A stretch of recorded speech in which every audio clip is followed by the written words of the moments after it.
آیا صوفیہ، جس کا موجودہ نام آیا صوفیہ کبیر جامع شریفی، ترکی کے شہر استنبول میں واقع ایک تاریخی عبادت گاہ ہے۔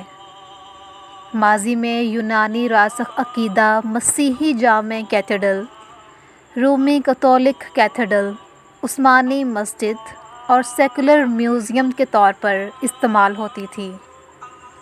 یہ رومی شہنشاہ جسٹینین اول کے عہد میں سن 537 میں تعمیر ہوئی۔ اس وقت یہ دنیا کی سب سے زیادہ جگہ رکھنے والی عبادت گاہ تھی۔ اسے بازنطینی فن کا نچوڑ سمجھا جاتا ہے اور کہا جاتا ہے کہ اس کی تعمیر سے فن تعمیر کی تاریخ بدل گئی۔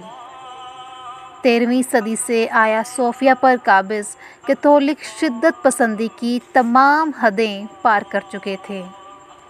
سلطان محمد دوم نے 1453 میں قسطنطنیہ کا نام تبدیل کر کے استنبول رکھا اور آیا صوفیہ عمارت کو نئے سرے سے تعمیر کرنے کا حکم دیا اور اس کے اندر ایک عالی شان مسجد تعمیر کروائی، اور پھر سلطان محمد دوم کے حکم پر نماز جمعہ ادا کی گئی۔ اس طرح آیا صوفیہ کی عمارت کئی سو سال تک مسجد رہی۔ جدید ترکی کے بانی مصطفیٰ کمال اتا ترک نے 1935 میں ایک قانون پاس کروا کر آیا صوفیہ کو میوزیم میں تبدیل کر دیا۔ موجودہ ترک صدر شروع سے ہی اسے مسجد بنانے کے لیے پرعزم تھے۔ 31 مئی 2014 کو ترکی میں نوجوانان اناطولیہ ایک تنظیم نے مسجد کے میدان میں فجر کی نماز کی مہم چلائی، جو آیا صوفیہ کی مسجد بحالی کے لیے مطالبے پر مبنی تھی۔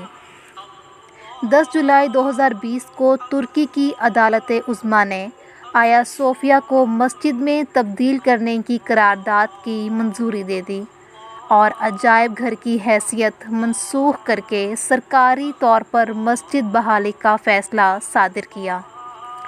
اس کے بعد ترکی کے صدر رجب طیب اردگان نے آیا صوفیہ کی مسجد بحالی کے فیصلے پر دستخط کر دیے۔ آیا صوفیہ کے سامنے ایک خوبصورت چمن ہے۔ اس کے بعد اس کا مرکزی دروازہ ہے۔